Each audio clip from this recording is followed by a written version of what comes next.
মা, তোমার সাথে ডাক্তারবাবুর কথা হয়েছে না যে পবিত্রার অবস্থা এখনো আগের মতো সেম রয়েছে? আমি তা জানি। এখন সবকিছুই ভগবানের হাতে।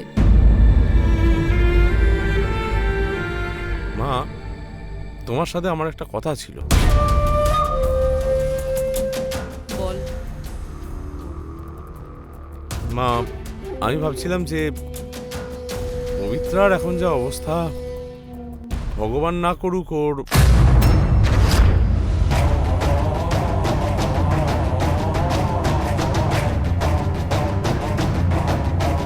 মানে তার যদি কিছু হয়ে যায় তাহলে কি বলতে চাইছিস তুই?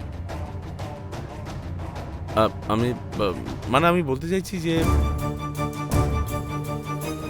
পবিত্রা চলে গেলে এই ফ্যাক্টরি, এই বিজনেস, এই সম্পত্তি সব ইতিশ্রীর হবে।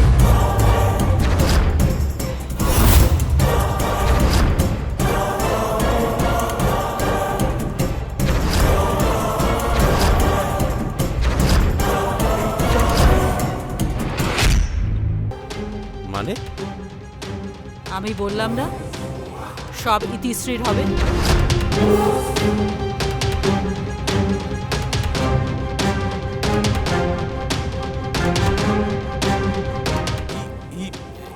ইতি মা, এসব তো পবিত্রা ওখানে জীবন মরণের সঙ্গে লড়াই করছে, আর তুই এখানে সম্পত্তির বিষয়ে আমার সঙ্গে কথা বলছিস। পবিত্রা যাতে বেঁচে যায় তার জন্য ঠাকুরের কাছে প্রার্থনা করবি। সে না থাকলে কি হবে সেই কথা চিন্তা করছিস?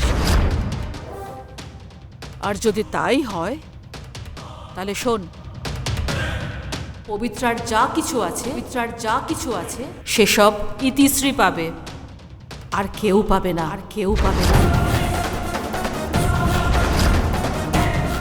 যতদিন না ইতিশ্রীর ভালো মন্দ বোঝার ক্ষমতা হয় ততদিন সেই সবের খেয়াল আমি রাখবো।